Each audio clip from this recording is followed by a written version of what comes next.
Entramos a una habitación a ver a nuestro bebé y cuando nos ve dice «Ah, por primera vez». Una madre y su hija discuten porque tienen ideologías políticas completamente opuestas. Pero cuando la hija es expuesta y criticada por otras personas, su madre olvida eso y comienza a defenderla. Un adolescente que odia las matemáticas se encuentra con la noticia de que un submarino que descendía para ver el Titanic ha implosionado y comienza a investigar y a descubrir sobre física, y eso hace que genere sus propios cálculos. ¿Qué tienen en común estas tres situaciones? Que las tres contienen comportamientos o cambios en el comportamiento inesperados para las personas que los efectúan. Ese tipo de cambios son los que estudian la psicología del desarrollo y hoy vamos a conocer qué es aquí, en Psicodab.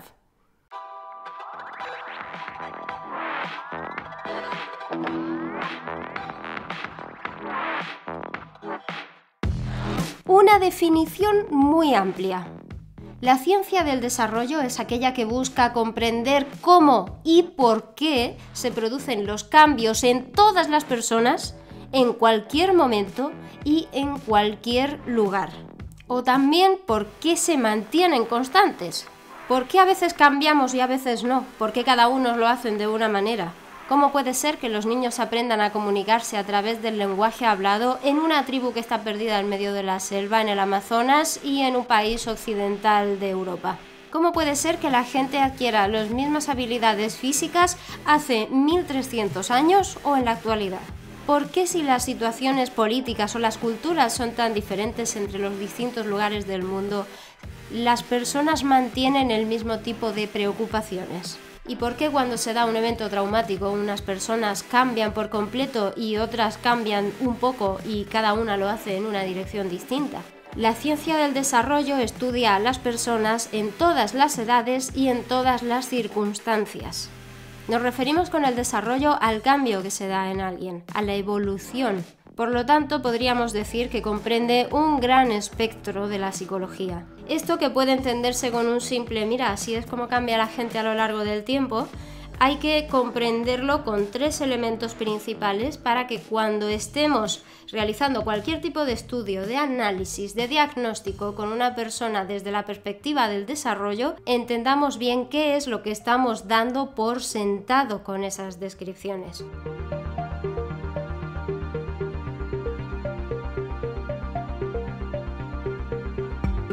Lo primero es que la ciencia del desarrollo o la psicología del desarrollo es una ciencia. Ya hemos aclarado en este canal que la psicología en sí es una ciencia, pero la ciencia que estudia el desarrollo, la psicología del desarrollo, también lo es por sí misma. Se basa en teorías, toma datos, realiza análisis, establece hipótesis, las comprueba a través de una metodología científica experimental, extrae conclusiones y sus pruebas, sus experimentos, sus estudios son replicables.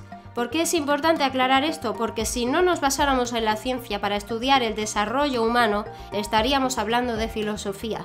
Estaríamos creando teorías sobre cómo cambian las personas que se quedarían en argumentario. Busca descubrir cómo y por qué sucede el desarrollo, es decir, toda investigación tiene unos objetivos claros. Y con lo mismo busca respuestas a preguntas concretas. Se pueden decir muchas cosas sobre cómo evolucionamos, cómo cambiamos, cómo respondemos a lo largo del tiempo a las situaciones en las distintas culturas, pero esto debe ser útil. Por ejemplo, ¿por qué hay niños que aprenden a leer con 3 años mientras que para otros es imposible? ¿Por qué hay niños que lo hacen con 6 años? ¿Y cómo puede ser que con 3 años de diferencia, que es mucho tiempo en la infancia, independientemente de esa diferencia tan grande, cuando tienen 10 años saben leer perfectamente? Imaginaos las implicaciones que tiene eso luego, por ejemplo, en educación. La filosofía, la religión también realizan afirmaciones sobre el desarrollo del ser humano. La diferencia con el estudio del desarrollo humano por parte de la psicología es que se utilizan datos empíricos para responder a cuestiones concretas. En el desarrollo humano influye mucho su cultura, su familia, el entorno donde vive, la ideología política, su época histórica donde está viviendo una persona. pero al basarnos en datos empíricos nos aseguramos de que esos elementos no estén influyendo en el estudio que estamos realizando a menos que nosotros lo provoquemos.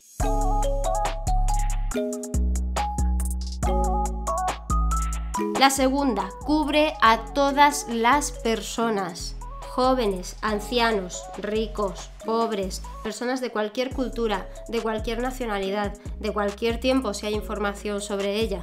Se tiene en cuenta que la genética influye en nuestro desarrollo y también se identifica en generalidades más allá del nacimiento y de la muerte, que es la única cosa que todos compartimos, que es realmente general. Todos nacimos y todos morimos. Lo que pasa entre uno y otro ya es menos general, ya no le pasa a todo el mundo. Y ahí es donde entramos nosotros a estudiar, porque esas características que pueden ser generales y otras individuales de cada persona son las que generan luego un individuo completo. Y esto es importante porque nos ayuda a diferenciarnos de los demás y debemos comprender lo que es una generalidad y lo que es individual en cada persona. ¿Y qué utilidad tiene que hagamos esa diferenciación?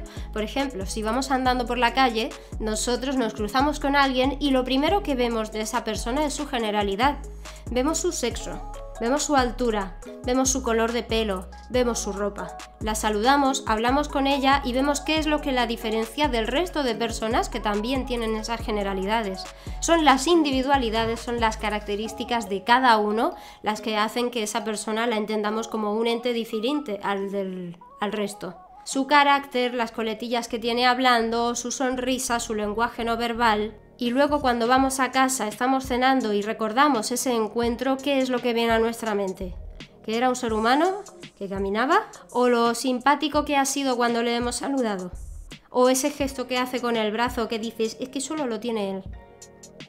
Al final las individualidades pueden ser, y normalmente lo son, lo que marca la diferencia en cuanto a lo que recordamos de una persona. Y para estudiar eso existe otro campo muy específico que es la psicología de las diferencias individuales. ¿Realmente esa conversación sucedió como nosotros pensamos que sucedió? ¿Estaba serio cuando nos habló porque es antipático o porque estaba teniendo un mal día? ¿O es simplemente su carácter que a nosotros nos choca porque somos muy diferentes de él? ¿Y por qué nosotros podemos interpretar que su seriedad es porque era un antipático, porque tenía un mal día o simplemente ni la tenemos en cuenta?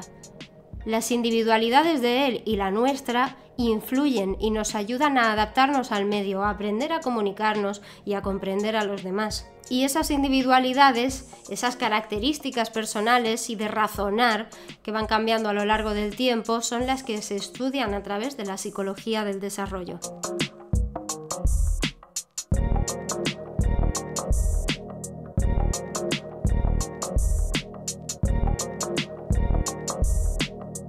Un dato interesante de esto es que las individualidades son muy reflejadas en el arte, el cine, el teatro, incluso en la música que expresa sentimientos o emociones o cuenta historias, en las ilustraciones, en los cuadros. La Venus de Milo, el Jardín de las Delicias o Saturno devorando a su hijo hablan de la belleza, de la muerte, de la tortura, hablan de emociones muy puras que todos podemos comprender porque es una generalidad que tenemos como seres humanos, la capacidad de sentir eso. Y si vemos a San Jorge matando al dragón, vemos a Moisés abriendo las aguas o vemos a Buda rezando, estamos hablando de aspectos que no todo el mundo vive igual. Tienen un componente religioso que cada uno lo entiende de una manera.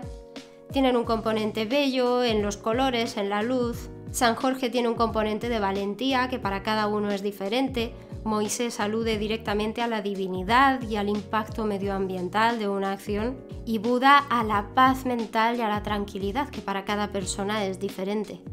Hay quien entiende un gordito gracioso que está rezando, hay quien entiende que es un símbolo de paz mental y un mensaje de cómo habría de enfocarse la humanidad para evolucionar en los próximos siglos, y hay quien lo vive como una religión.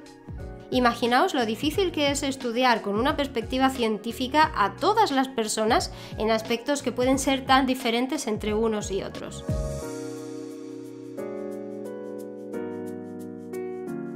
El tercer pilar de la psicología del desarrollo es el tiempo. Se estudia a través del método científico a todas las personas a través del tiempo, de todo el tiempo. El desarrollo implica un crecimiento, implica cambio. Y como hemos dicho, incluye todas las modificaciones que se generan en una persona desde que nace hasta que llega el momento de su muerte. Es una idea que incluye dos conceptos imprescindibles: la continuidad y la discontinuidad.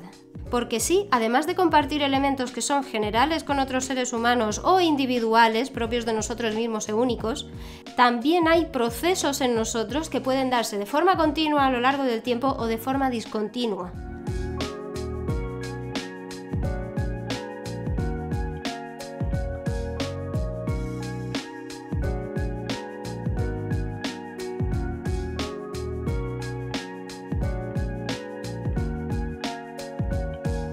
Algo continuo es aquello que no cambia, quien no se espera que cambie y que de alguna manera percibimos que se mantiene a lo largo del tiempo. Son desarrollos que parecen persistir pese al paso de los años, de la infancia a la niñez, de la niñez a la adolescencia, de la adolescencia a la adultez, etc. Por ejemplo, los padres pueden reconocer a sus hijos que ya han crecido porque comparten características que ya tenían cuando eran bebés.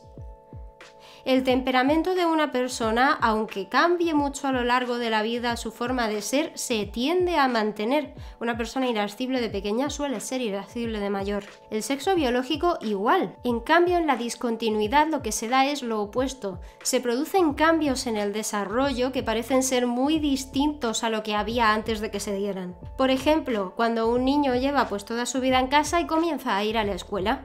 Su entorno cambia, sus relaciones cambian, su forma de vivir cambia porque tiene que estar llevando una rutina y eso va a influir también en que la relación con sus padres pueda cambiar. Las situaciones a las que se ve expuesto van a cambiar y en consecuencia su relación con sus padres y su personalidad también pueden cambiar. En el caso, por ejemplo, de que a ese niño le hagan bullying, su personalidad puede cambiar de forma radical. Y esto es mucho más evidente entrando a la pubertad, cuando la persona tiene que lidiar con todos los cambios internos que está llevando dentro de su proceso biológico. Y dejando un poco de lado esos cambios que son más físicos, podemos plantearnos otros ejemplos como aprender un idioma. Antes de aprenderlo no lo sabes, después de aprenderlo sí, y te abre una cantidad de puertas para poder viajar, para poder trabajar. Entonces tus expectativas, las experiencias que vas buscando, los contactos que vas haciendo a lo largo de tu vida van a estar muy influidos por haber desarrollado esa capacidad. O abandonar una droga que es adictiva.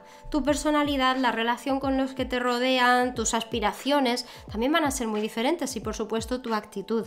Un desarrollo continuo o discontinuo no tiene por qué estar dándose toda la vida. Puedes dejar de desarrollar la habilidad de aprender un idioma en cierto momento, o en el caso de abandonar las drogas, puedes no volver a drogarte nunca.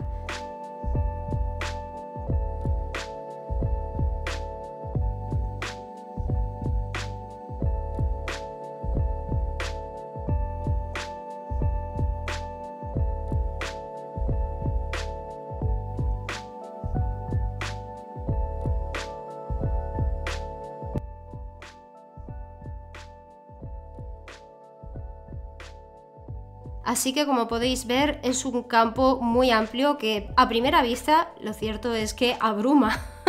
No sé si os habéis planteado alguna vez esto: ¿qué cambios tiene una persona a lo largo de la vida y cómo se estudian? A mí personalmente es un área que me fascina y reconozco que tenía muchas ganas de hablar de ella en el canal. Es que cómo las personas pueden cambiar tanto y ser tan distintas de lo que les rodea, pero al mismo tiempo compartir tantas cosas con todo lo que hay a nuestro alrededor. La psicología del desarrollo es increíble. O sea, pensad por un momento, por mucho que sepamos de las personas, por mucho que la ciencia avance, que comprendamos más, que podamos descifrar más los misterios de la conducta, de los pensamientos, de las distintas ramas psicológicas que van saliendo, del procesamiento neuronal. Es un poco haciendo una comparación a gran escala con lo que sucede estudiando el universo, que cuanto más aprendemos sobre él, más nos damos cuenta de lo poco que sabemos. Y con ese símil nos podemos acercar más a la idea de que somos tan complejos como la existencia misma, como el mismo universo. A pesar de que seamos tan pequeñitos, de que estemos aquí y en unas décadas o en 100 años desaparezcamos y vengan otros. Pues eso, que es una de mis ramas favoritas de la psicología, que espero que os haya gustado esta introducción. Ya sabéis que podéis comentar, hacer preguntas, las tenemos en cuenta para los próximos vídeos, para shorts, para todo. Y que no me enrollo más, que nos vemos aquí en Psicodaf.